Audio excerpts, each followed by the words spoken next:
Hello YouTube, my name is Marty. Welcome to my channel, MartyVlogz. I am here in Prince Albert, Saskatchewan.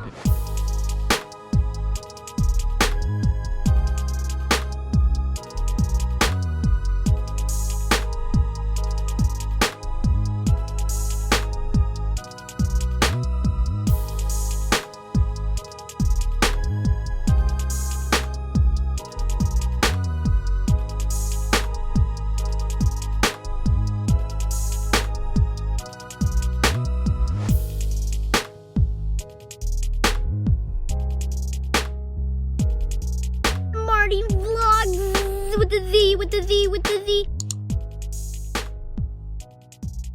What's your name? Ian Herman. My name is Martin. Hi. What's your name? Gloria. Martin. Okay, what can you tell me about Prince Albert? Can I let my wife first? Yep. Yeah, well, anyways, we've been homeless for a long time here. And what I noticed that everybody is struggling every day. And look at, we just went to a friendship center just now. And they told us, like everybody's like, you know, not allowed in there right now. And so we asked why. They said that there's too many, like, you know, drug addicts and whatever. Assuming that you're a part of that bunch. You know? Yeah. I'm not gonna lie about that, but I do like my drinking. But him, like, you know, like the same thing. Yeah. We don't do drugs, nothing. Yeah. We just live our lives like this. You face a lot of judgment from the locals here or any of the residents here? Yeah, and then we're trying to survive every day. And we do panhandle. Do people judge you guys on that or even show you a negative? They tell us to kind of, you know, like, you know, get lost. How are the police for you guys around here? They don't really bother us. No, they don't. No? They let you be, kind of? Yeah. Oh, not really though. They tell us you gotta move. Especially security are the worst. Where is that security around? Everywhere. Like there's a general security? Everywhere. Can't stand around, you know, can't sit around because we're homeless. Of course we have to walk around. And then we try to sit down just to take a break. What are the supports here? Like, you guys even go into shelters or anything? Shelter-wise, we stay at detox because but the shelter we don't really like. There's too much conflict between other people and all that. So we can't tolerate it. And we have to tolerate with our own selves. What's some of the kind of conflict you face in the shelters? Fights and all Much that. violence. Fights? Yeah. Like Yeah. anybody stealing from you? Yeah, even that. Here in Prince Albert, have you experienced any racism? Yeah. Yeah? And how long have you been here in Prince Albert? I've been here for, say, about 20-some years. And you've experienced A lot. from the time you came here to right now? From right now, I went to school and all that, but I became homeless 8 years ago. Yeah. So I seen a lot of stuff. What led up to you becoming homeless? What led up to you becoming homeless? Because losing my children, you know, to childcare. What about you, bro? Have you done time or anything? You know, I never do time or anything like that. Yeah. I met my wife about 6 years ago, yeah. Yep. And I moved down there about 13 years ago altogether. And I had my wife, but I lost her about 3 years ago. So even though I'm struggle, I'm always with her. We struggle everyday life. Sometimes we always talk about if there any possibility, if there anyone that can help us out for homeless people, not to be on the street all the time. We've seen a lot of our friends, we walk around all night, we see them sleeping in the boxes, sleeping in the hollow, they're shaking because they're cold. They had nowhere else to go.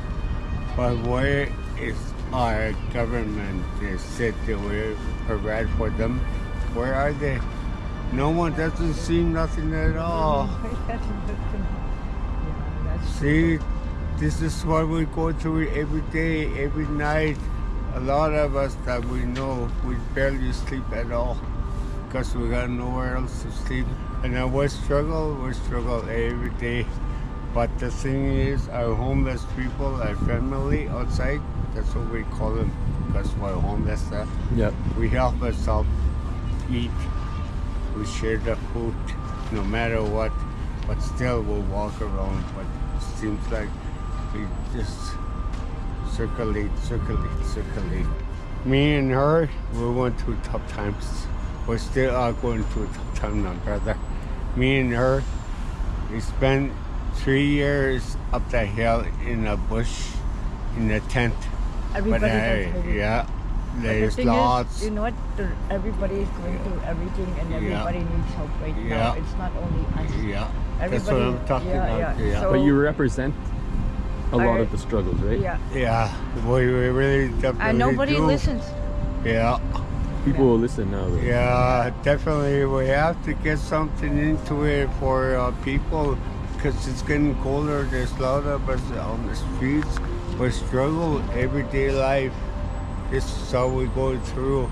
Yep. Me and my girlfriend, that's how we go through. Everybody. Yeah, we don't even know where to go a lot of the time. We have to fucking walk all night because we're tired of it.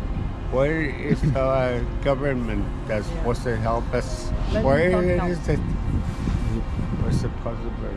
May I ask what communities you're both from? I'm from Canoe Lake. Canoe Lake? Yeah. Isn't that south? Or no, that's up, right? Yeah, Okay, that's where What are Meadow you from, Lake- bro? Me, I'm from Meloche, Meloche? up north. Yeah, me, I'm from Saging in Manitoba. Oh, yeah. You? Yeah. Yeah, Oh, that's okay. good. Yeah. It's good to meet you, my Yeah, brother. nice to meet you, bro. Yes, yeah. Hey, this is the only thing that a lot of people you see around, bro. You see, bro.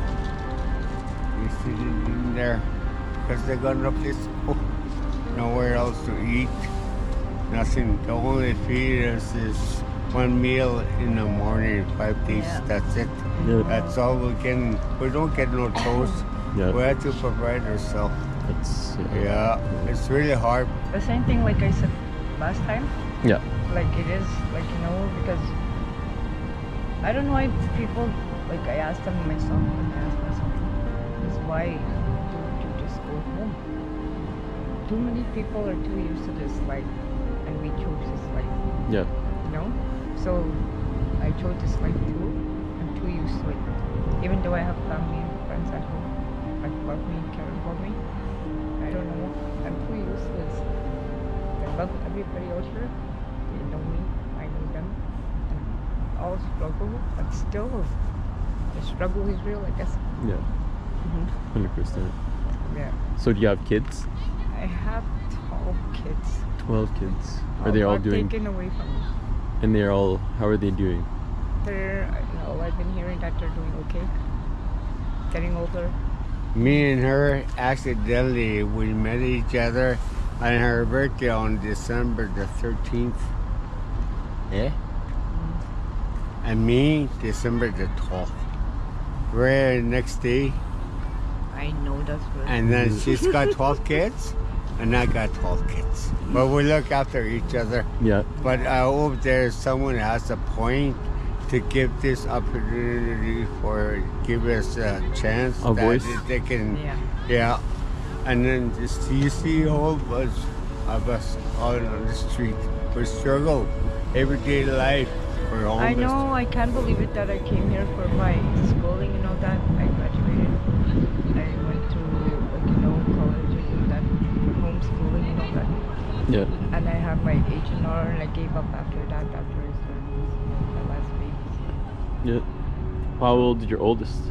My oldest is 32. How old is your youngest? He's 18. 8. Yeah.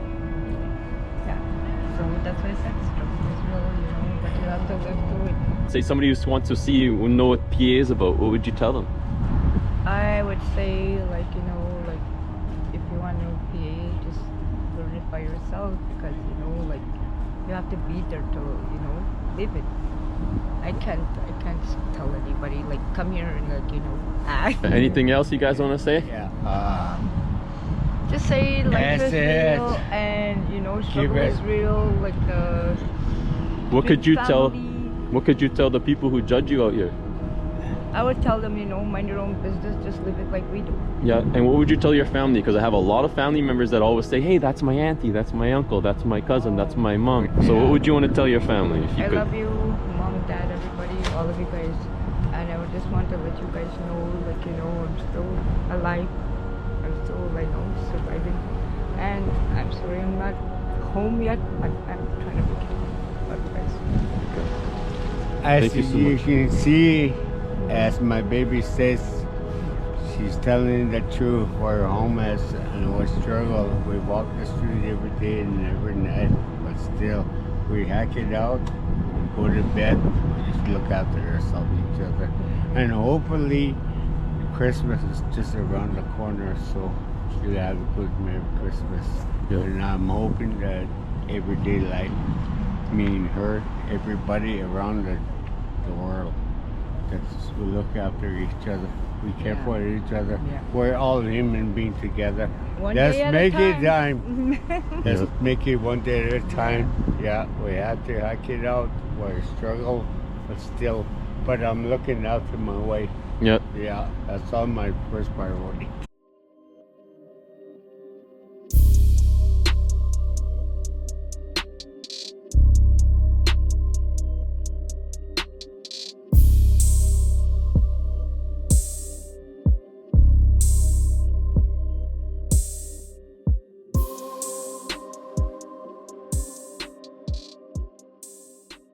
What's your name?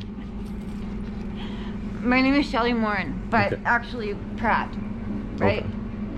So How long have you been in this community here in PA? I was born and raised, not just here, everywhere. Of course it's everywhere, but I'm talking about PA. Is there Yeah. any extra precautions anybody would have to take, the average person? Actually, yeah, always you had to. Always. Because it's so small. Yep. Prince Albert is so small, so everybody knows everyone. Yep. Yeah. So yeah, absolutely. Yep. But not only that, but I mean, like, yeah, I can feel it. I can feel it and it hurts. There's some tension in this town. Oh, there's tension everywhere. My family had 9 children. Yep. My family actually was, my grandpa was in the World War II. Yep. And when he was sent home, things were difficult, right? Because our community went through a change, right? Yep. And I'm actually saying that, like, what after happened with 9/11, okay? Everything started changing. Inflation was really hard, especially with some people who are not used to finances or don't have much finances or never learned actually about money. So that puts them in a really difficult situation because all of a sudden they're in the city, they're not allowed to leave because if they leave the city, it reaches their probation. So that was the thing, right? And it was tough down here because there was a lot of residential school survivors that were addicted to drugs. Yeah. And our downtown once was just like abysmal. It was Have you business. witnessed any when they got their settlements or anything? Oh, absolutely. But that was horrible because then there was like freaking lineups at the store, and then I hate to say it, but all of a sudden the security that was around during COVID, they were running after and jumping on people. Like for like, you know what I mean? Like just things were like, there was just so much aggression, and I was like, oh, maybe it was because of everybody being isolated. Yeah. But then it was like, no. Yeah. It was like, it was prophesized that there's a lot of people that are really tough and strong, and they had a really tough time. Really Yeah. tough time. They had to do things, make decisions, right?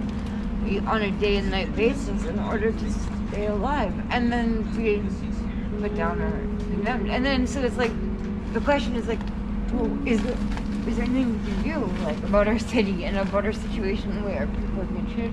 And to be honest, like right now, I would see the native people still up 110%. Yeah. Absolutely. Yeah. Like, I'm telling you, like, I was in Saskatchewan, okay? I'm not treaty, but I have family that is treaty. The thing is, I was in the city, there hasn't been one native person that hasn't been able, like, where it was a good relationship. And I never once ever got touched or hurt in the city. No. Like, I mean, like that. Yeah. But I mean, suffering abuse and stuff like that, younger, absolutely. I mean, it was everywhere. It was kind of like brought down, especially after the war. May I ask how the But- police are around here? Not great. I'm not too sure if you even want to call them that. I don't even think they know if That's what they are. They're more because- goons. Oh, goons. You know, Have you ever had to They- call them, or have they ever had to solve anything for you? yeah, I've been, yeah, but the thing is, though, is mental health too. Like, there's people out there that are not in it for the power struggle. They're in it because it actually gets them up in the morning and makes them feel good. Because you can help change the situation very easily by first changing the circumstances. Yeah.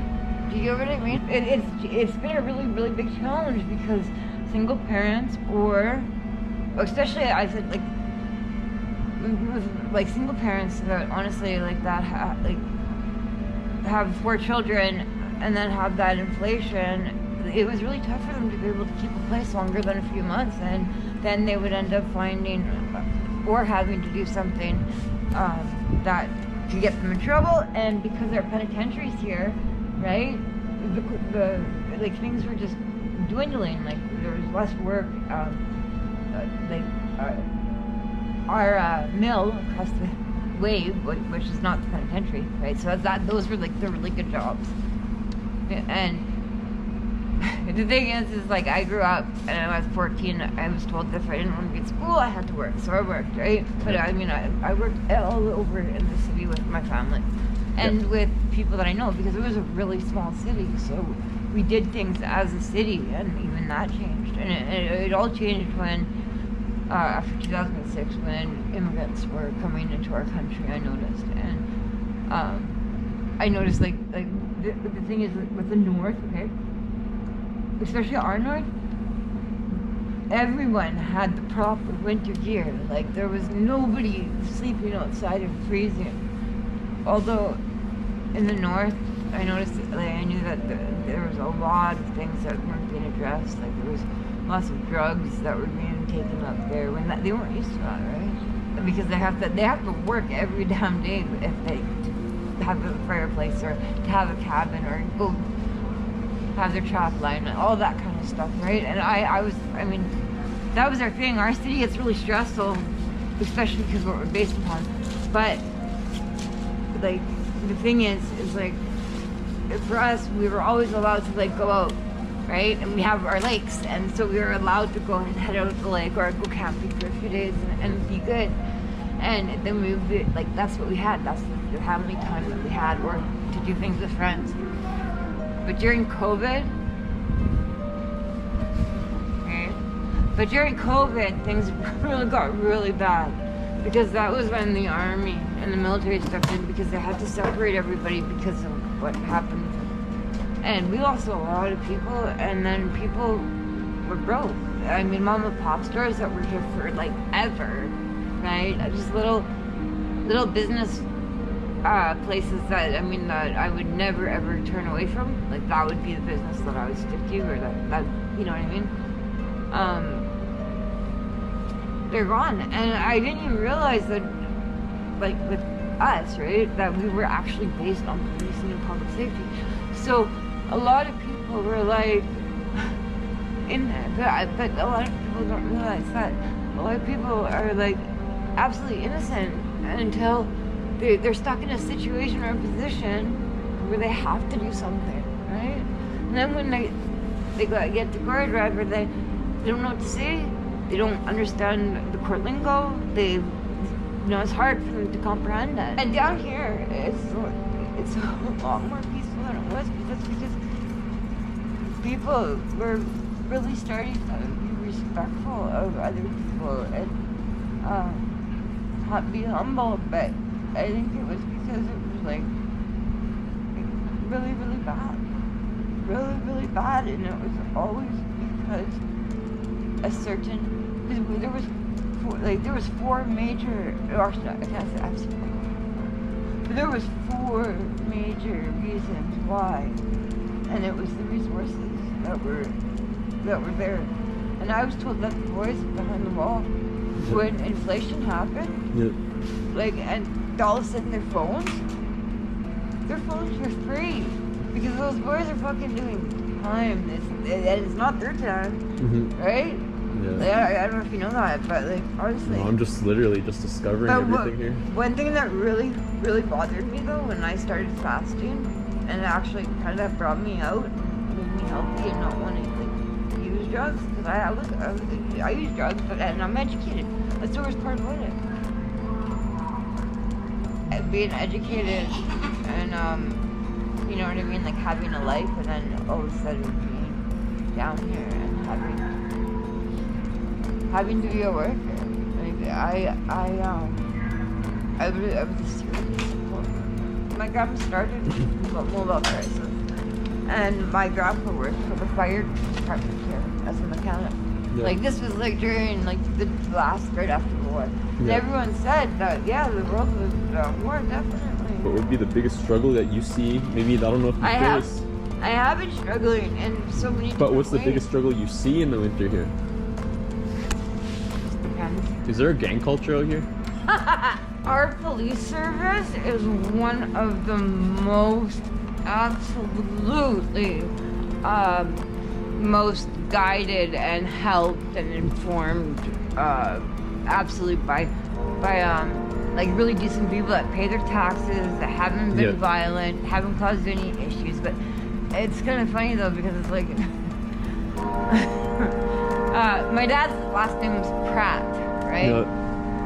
And anyways, like my family's last name is Pratt, and there's, when you first go up to like River, it's like there's certain places where like families that who actually like did a certain job, like that was like civil servants, and they did everything for the city. And back then it was so much easier anyways, only because that's how they stopped the recession from hitting Canada too hard last recession, was all the people that didn't have much and that were working like for farming, right? So there was no money in it, I tell you, right? But they were able to like go up to the hill and talk to like serious business people and say, like, is there anything we can do, right? And anything, when you hear that term, oh, on that hill, it's a term for Parliament in Saskatchewan. Because the first part, like Parliament building or like tax office or whatever, was actually in North Balfour and Balfour. So anyways, that's kind of where that stemmed from. So I don't know. I think our politics right now, there's a small window for things to take a different turn. But I think only when people start realizing that we've been through a lot, there's still people going missing, and unless we make it about all of us. Okay, YouTube. That was my PA video.